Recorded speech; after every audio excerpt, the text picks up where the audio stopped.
Hello everyone, मैं आशीष आप लोगों का एक बार फिर से बहुत बहुत स्वागत करता हूं आपके अपने चैनल स्टडी 247 पे। आज हम प्रीवियस ईयर क्वेश्चंस की सीरीज़ का लेक्चर नंबर 2 स्टार्ट करने वाले हैं, जिसमें हम जनरल साइंस में बायोलॉजी के क्वेश्चंस करते हैं। इसमें हम हर एक लेक्चर में 20 क्वेश्चंस करते आए हैं। मैं कोशिश करूँगा कि अगले लेक्चर में मैं 30 क्वेश्चंस इंक्लूड कर सकूँ। तो चलिए ज़्यादा समय व्यर्थ ना करते हुए चलिए चलते हैं हम अपने क्वेश्चंस की तरफ। मनुष्य के शरीर में निष्क्रिय अंगों यानी वेस्टिजियल ऑर्गन्स का समूह है। इनमें से कौन सा समूह है जो कि वेस्टिजियल ऑर्गन्स का है, जो निष्क्रिय अंगों का समूह है? ऑप्शन ए कृमि रूप परिशेषिका, आलिक्रेनन, प्रवर्ध, रोम तथा कालिया। कालिया नहीं है, काकलिया है, काकलिया। ये ऑटो करेक्ट की वजह से टाइपिंग मिस्टेक हुई है। ऑप्शन बी बुद्धि, दंत, स्तन ग्रंथियाँ, पटेला तथा काक्सीवोन। ऑप्शन सी निमेषक पटल, कृमि रूप परिशेषिका, कर्णपेशियाँ और काक्सीस्थि। ऑप्शन डी है रोम, कर्णपेशियाँ, पटेला तथा एटलस कशेरुक। यहाँ पर हमारा सही ऑप्शन होगा दोस्तों ऑप्शन नंबर सी, यानी निमेषक पटल, कृमि रूप परिशेषिका, कर्णपेशियाँ और कॉक्सीस्थि हमारे वेस्टिजियल ऑर्गन्स हैं। मनुष्य के शरीर में निष्क्रिय अंगों का समूह निमेषिक पटल, कृमि रूप परिशेषिका, कर्णपेशियाँ और कॉक्सीस्थि हैं। वेस्टिजियल ऑर्गन्स वैसे ऑर्गन्स होते हैं, वो अंग होते हैं जो हमारे पूर्वजों में कार्यरत थे, लेकिन अब हमारे शरीर में उनका कोई कार्य नहीं है। ऐसे अंगों को हम वेस्टिजियल ऑर्गन्स कहते हैं। चलिए चलते हैं अगले क्वेश्चन की तरफ। क्वेश्चन नंबर 22, पुनर्भवन यानी कि रीजनरेशन मिलता है, इनमें से किसमें रीजनरेशन यानी पुनरुद्भवन मिलता है? ऑप्शन ए कॉकरोच में, ऑप्शन बी खरगोश में, ऑप्शन सी मक्खी में या ऑप्शन डी प्लेनेरिया में। यहाँ पर हमारा सही ऑप्शन होगा ऑप्शन नंबर डी, रीजनरेशन यानी पुनरुद्भवन प्लेनेरिया में पाया जाता है। चलिए चलते हैं अगले क्वेश्चन की तरफ। क्वेश्चन नंबर 23, समवर्ती अंग यानी एनालॉगस ऑर्गन्स हैं, इनमें से कौन से ऑर्गन्स का पेयर एनालॉगस ऑर्गन्स हैं यानी समवर्ती अंग हैं? ऑप्शन ए चमगादड़ के पंख व तितली के पंख, ऑप्शन बी मनुष्य के हाथ व घोड़े के अग्रपाद, ऑप्शन सी तितली के पंख व मच्छर के पंख या ऑप्शन डी उपयुक्त में से कोई नहीं। यहाँ पर हमारा सही ऑप्शन होगा ऑप्शन नंबर ए, समरूप अंग यानी एनालॉगस ऑर्गन चमगादड़ के पंख एवं तितली के पंख हैं। एक होता है एनालॉगस ऑर्गन्स और एक होता है होमोलॉगस ऑर्गन्स। होमोलॉगस ऑर्गन्स वो अंग होते हैं जो विभिन्न कार्यों के लिए उपयोग हो जाने के कारण काफ़ी बार असमान दिखाई देते हैं, परंतु उनकी मूल रचना और भ्रूणीय परिवर्धन में समान होते हैं। समजात अंग कहलाते हैं, यानी होमोलॉगस ऑर्गन्स होते हैं जो विभिन्न कार्यों के लिए उपयोजित होते हैं और असमान दिखाई देते हैं, लेकिन उनकी संरचना और भ्रूणीय परिवर्धन बिल्कुल समान होता है। इसके एग्जाम्पल हैं सील के फ्लिपर, चमगादड़ के पंख, घोड़े की अगली टांग, बिल्ली का पंजा तथा मनुष्य के हाथ की मौलिक संरचना एक जैसी होती है। अब आते हैं हम समरूप अंग में, जो कि एनालॉगस ऑर्गन होता है, जिन्हें समवर्ती अंग भी बोला जाता है। ऐसे अंग जो समान कार्य के उपयोगित हो जाने के कारण समान दिखाई देते हैं। समान कार्य में हम उनको उपयोग में लाते हैं, जिसके कारण हमें वे समान दिखाई देते हैं, परंतु उनकी मूल संरचना और भ्रूणीय परिवर्धन में जो होती है वो भिन्नता पाई जाती है। वो समवर्ती अंग यानी एनालॉगस ऑर्गन्स कहलाते हैं। जैसे तितली, पक्षियों तथा चमगादड़ के पंख उड़ने का कार्य करते हैं और देखने में एक समान लगते हैं, परंतु इन सभी की उत्पत्ति अलग अलग ढंग से होती है। चलिए चलते हैं अगले क्वेश्चन की तरफ। क्वेश्चन नंबर 24, कौन सी हार्मोनल बीमारी है? इनमें से कौन सी बीमारी जो है वो हार्मोन्स के कारण होती है? ऑप्शन ए जुखाम, ऑप्शन बी घेंघा, ऑप्शन सी ट्यूबरकुलोसिस यानी टीबी और ऑप्शन डी लेप्रोसी। अब हार्मोन्स के कारण होने वाली बीमारी है घेंघा। थायराइड ग्लैंड से जो थायरोक्सिन हार्मोन होता है, सीक्रेट होता है, उसकी कमी के कारण घेंघा रोग होता है, जिसे हम इंग्लिश में गोइटर भी कहते हैं। और बात करें सर्दी जुकाम की तो ये एक वायरल डिजीज़ है। और ट्यूबरकुलोसिस की बात करें जिसे हम टीबी भी बोलते हैं, तो यह रोग माइकोबैक्टीरियम ट्यूबरकुलोसिस नामक बैक्टीरिया से होता है। और इसका इलाज करने के लिए हम बीसीजी का इंजेक्शन लगाते हैं। बीसीजी का इंजेक्शन लगाया जाता है टीबी के इलाज के लिए। अब लिप्रेसी की बात करें, इसे हम कोढ़ या कुष्ठ रोग भी कहते हैं। और इसकी रोकथाम के लिए हम कौन सा टीका यूज़ करते हैं? MDT मल्टी ड्रग थेरेपी हम यूज़ करते हैं लिप्रेसी यानी कोढ़ या कुष्ठ रोग की इलाज करने के लिए। चलिए चलते हैं क्वेश्चन नंबर 25 की तरफ। डार्विनिज्म इनमें से क्या है? ऑप्शन ए उपार्जित लक्षणों की वांछागति, ऑप्शन बी जनन द्रव्य की निरंतरता, ऑप्शन सी प्राकृतिक चयन, ऑप्शन डी उत्परिवर्तन। यहाँ पर हमारा सही ऑप्शन होगा प्राकृतिक चयन। डार्विनिज्म यानी नेचुरल सिलेक्शन, प्राकृतिक चयन होता है डार्विनिज्म। ये एक सिद्धांत है जो डार्विन ने दिया था। Origin of species by natural selection नामक की पुस्तक की संरचना जो है चार्ल्स डार्विन ने की थी, जिसमें उन्होंने प्राकृतिक चयन यानी नेचुरल सिलेक्शन का जो है उल्लेख किया है। उपार्जित लक्षणों की वंशागति का सिद्धांत जो है लेमार्क ने दिया था। उपार्जित लक्षणों की वंशागति का सिद्धांत किसने दिया था? लेमार्क ने दिया था। अब उत्परिवर्तन बोले यानी कि म्यूटेशन थ्योरी है, ये दी गई थी ह्यूगो डी वर्गिस द्वारा। Hugo de Varghese.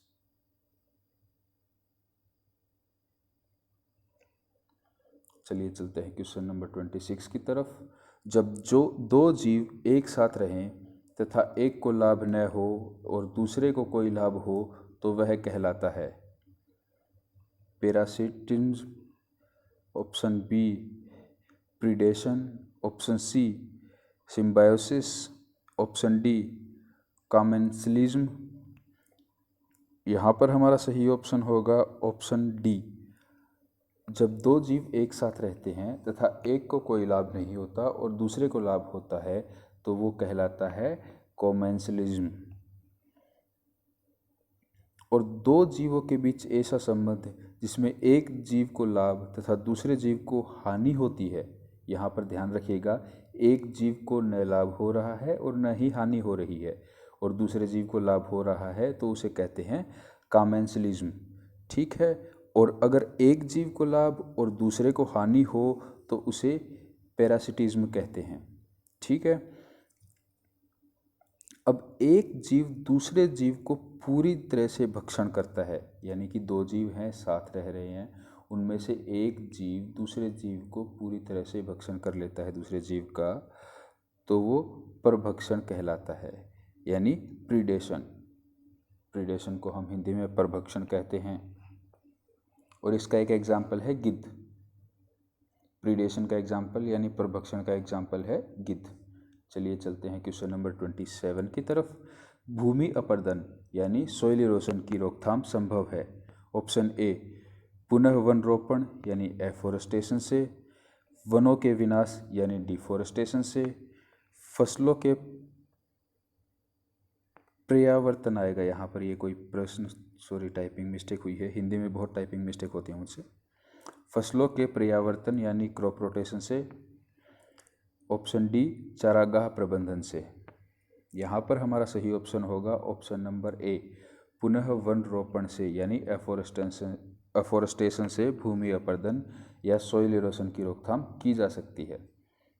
Question number 28। Darwin का सिद्धांत था? ऑप्शन ए, योग्यतम की उत्तरजीविता यानी survival of the fittest. Option B, प्राकृतिक चयनवाद यानी नेचुरल सिलेक्शन। ऑप्शन सी, म्यूटेशनवाद यानी म्यूटेशन थ्योरी। ऑप्शन डी, परिवर्तनों सहित अवरोहण।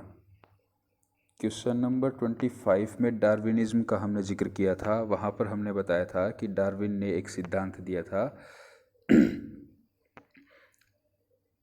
उसे हम डार्विनिज्म कहते हैं। और डार्विन का वो सिद्धांत किस पे बेस्ड था?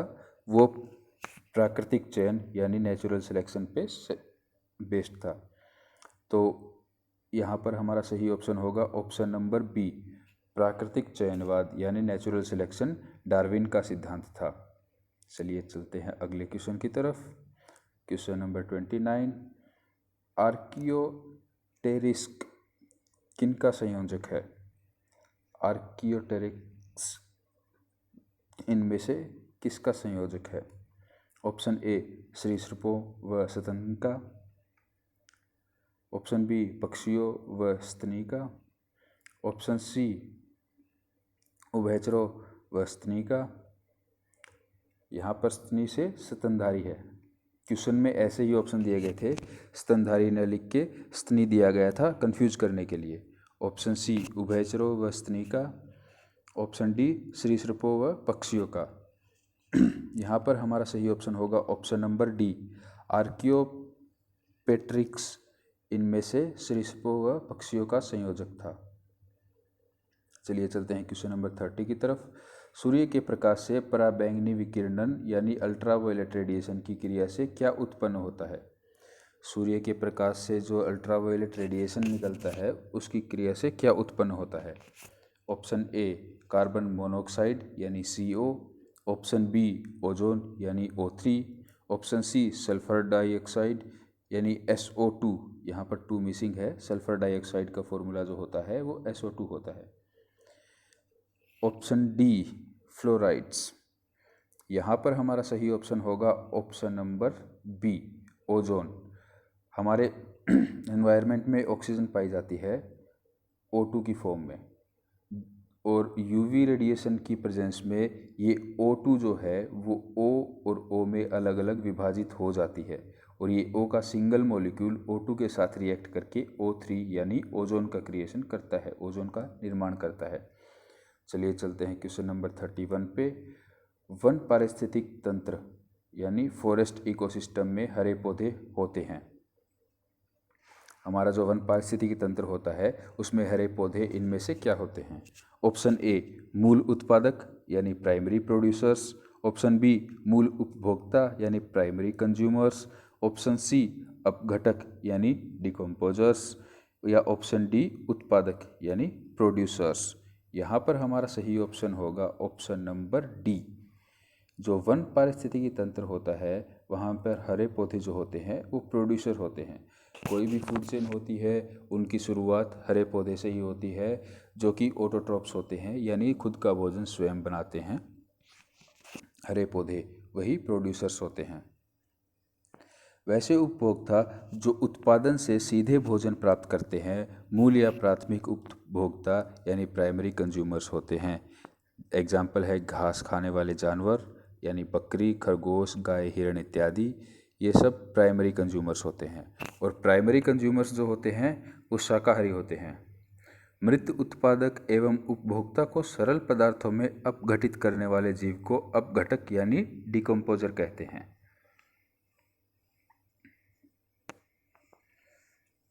अब डिकम्पोजर्स कौन से होते हैं? डिकम्पोजर्स में आते हैं बैक्टीरिया, वायरस और फंगी। चलिए चलते हैं क्वेश्चन नंबर 32 की तरफ। जीवों तथा वातावरण के पारस्परिक संबंधों का अध्ययन कहलाता है। ऑप्शन ए, इकोतंत्र यानी ecosystem. Option B, ecology. Option C, autecology. Option D, synecology. यहाँ पर हमारा सही ऑप्शन होगा ऑप्शन नंबर बी, इकोलॉजी। जीवों और वातावरण के पारिस्थितिक संबंधों का अध्ययन जो है वो इकोलॉजी कहलाता है। किसी क्षेत्र विशेष के जैविक घटक यानी बायोटिफैक्टर्स एवं अजैविक एबायोटिक फैक्टर्स के संबंध को इकोतंत्र कहते हैं।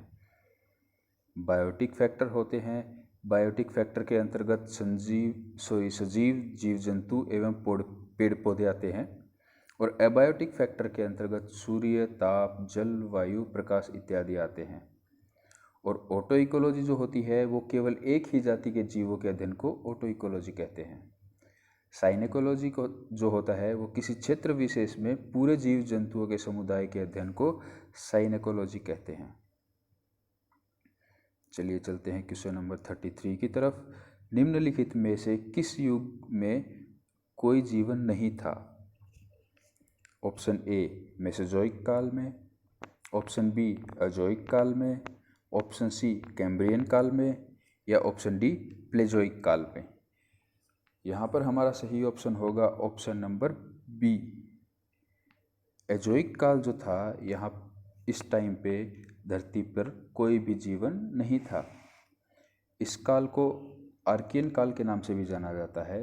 इस काल के चट्टानों में जीवाश्म का पूर्णतः अभाव है। जो अजोइक काल की चट्टानें हैं उनमें कोई भी फॉसिल्स नहीं पाए जाते, यानी जीवाश्म नहीं पाए जाते। अब बात करें हम पुराजीवी काल की, यानी पेलिजोइक काल की। इसे प्राथमिक युग भी कहा जाता है और इसी युग में वनस्पति एवं जीवों की उत्पत्ति हुई थी। कैम्ब्रियन काल की हम बात करें तो पेलिजोइक काल यानी पुराजीवी महाकल्प के अंतर्गत ही कैम्ब्रियन काल आता है। पुराजीवी महाकल्प का प्रारंभिक काल यानी कि 600 मिलियन से 500 मिलियन ईसा पूर्व कैम्ब्रियन काल के नाम से जाना जाता है। बात करें मेसोजोइक काल की तो इसे द्वितीय युग भी कहा जाता है। प्राथमिक युग कौन सा था? पैलियोजोइक काल। और द्वितीय युग कौन सा हो गया? मेसोजोइक काल। इसे द्वितीय युग कहा जाता है क्योंकि इसे ट्रियासिक, जुरासिक और क्रिटेशियस कालों में बांटा गया है। जुरासिक काल में डायनासोर्स की उत्पत्ति हुई है। चलिए चलते हैं क्वेश्चन नंबर 33 की तरफ। उत्परिवर्तनवाद यानी म्यूटेशन थ्योरी प्रस्तुत किया?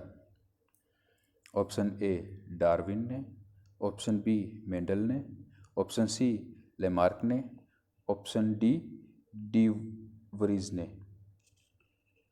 यहाँ पर हमारा सही ऑप्शन होगा option number D.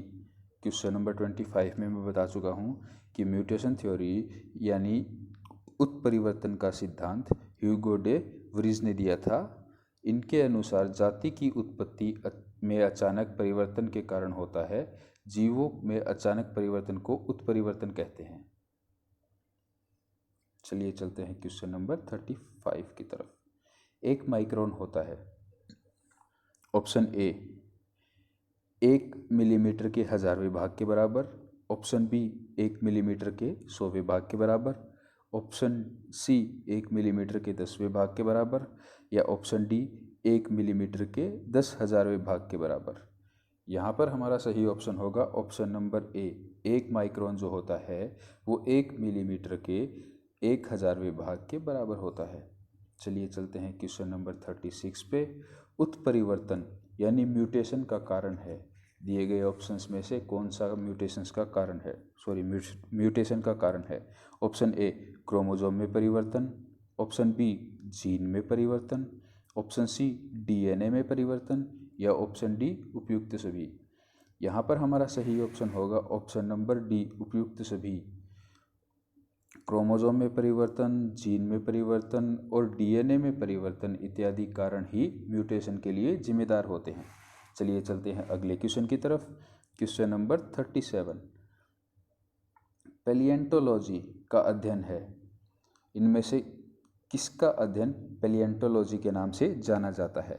Option A पक्षियों का, ऑप्शन बी अस्थियों यानी बोन्स का, ऑप्शन सी प्राइमेट्स का, या ऑप्शन डी जीवाश्मों यानी फोसिल्स का। यहाँ पर हमारा सही ऑप्शन होगा ऑप्शन नंबर डी। जीवाश्मों के अध्ययन को पैलिएंटोलॉजी कहते हैं। पक्षियों के अध्ययन को ऑर्निथोलॉजी कहते हैं। बर्ड्स की स्टडी जो है वो ऑर्निथोलॉजी होती है। अब अस्थियों यानी बोन्स की स्टडी को जो है ऑस्टियोलॉजी कहते हैं। चलिए चलते हैं क्वेश्चन नंबर 38 की तरफ। डायनासोरों का सुनहरा काल किस महाकल्प को कहा जाता है? ऑप्शन ए सीनोजोइक काल, ऑप्शन बी पैलियोजोइक काल, ऑप्शन सी आर्कियोजोइक काल या ऑप्शन डी मेसोजोइक काल। यहाँ पर हमारा सही ऑप्शन होगा ऑप्शन नंबर डी, डायनासोर्स का सुनहरा काल मेसोजोइक काल को भी कहा जाता है। इस काल के ट्रियासिक काल को रेप्टिलिया इरा यानी रेप्टाइलों का काल भी कहा जाता है। इस काल को मुख्यतः 3 उपकालों में विभाजित किया जाता है, ट्रियासिक, जुरासिक और क्रिटासिस। चलिए चलते हैं क्वेश्चन नंबर 39 की तरफ। जीवन की उत्पत्ति किस महाकल्प में हुई थी? Option A Precambrian, option B Proterozoic है, प्रोटीनजोइक, ऑटो करेक्ट के कारण हुआ, ऑप्शन सी मेसोजोइक या ऑप्शन डी सीनोजोइक। यहाँ पर हमारा सही ऑप्शन होगा ऑप्शन नंबर ए, जीवन की उत्पत्ति जो है प्री कैम्ब्रियन महाकाल में हुई थी। प्री कैम्ब्रियन काल, इस काल में रीढ़ विहीन जीव का प्रादुर्भाव हो गया था। सीनोजोइक इरा जो है इसे नवजीवी महाकल्प भी कहा जाता है। सीनोजोइक जो ऑप्शन डी है, इसे नवजीवी महाकल्प भी कहा जाता है। इसे तृतीयक या टर्शियरी युग भी कहा जाता है। अब चलिए चलते हैं अगले क्वेश्चन की तरफ। क्वेश्चन नंबर 40, आधुनिक मानव के अभिनव पूर्वज थे। ऑप्शन ए जावा मानव यानी Java man, option B Peking मानव यानी Peking man, option C Cro-Magnon मानव यानी Cro-Magnon man, option D Neanderthal मानव यानी निएंडरथल मैन। ये सभी जो मानव हैं ये अलग अलग जगह पर पाए गए इंसानों के फॉसिल्स हैं। उनके नाम जो है वो इस तरह रखे गए हैं। जावा उपमहाद्वीप के आसपास जो फॉसिल्स पाए गए इंसान के, उसे जावा मानव नाम दे दिया गया। क्रोमैग्नॉन के आसपास जो पाए गए उसे क्रोमैग्नॉन दे दिया गया। नीदरलैंड के आसपास पाए गए उसे निएंडरथल मानव नाम दे दिया गया। तो ये नामकरण इनका ऐसे ही किया गया है। यहाँ पर हमारा सही ऑप्शन होगा ऑप्शन नंबर सी, क्रोमैग्नॉन मानव जो है वो आधुनिक मानव के पूर्वज माने जाते हैं। आधुनिक मानव अथवा होमोसेपियंस के अभिन्न पूर्वज निएंडरथल मानव थे। इनकी आयु आज से 20,000 से 30,000 पूर्व आकलित की गई है।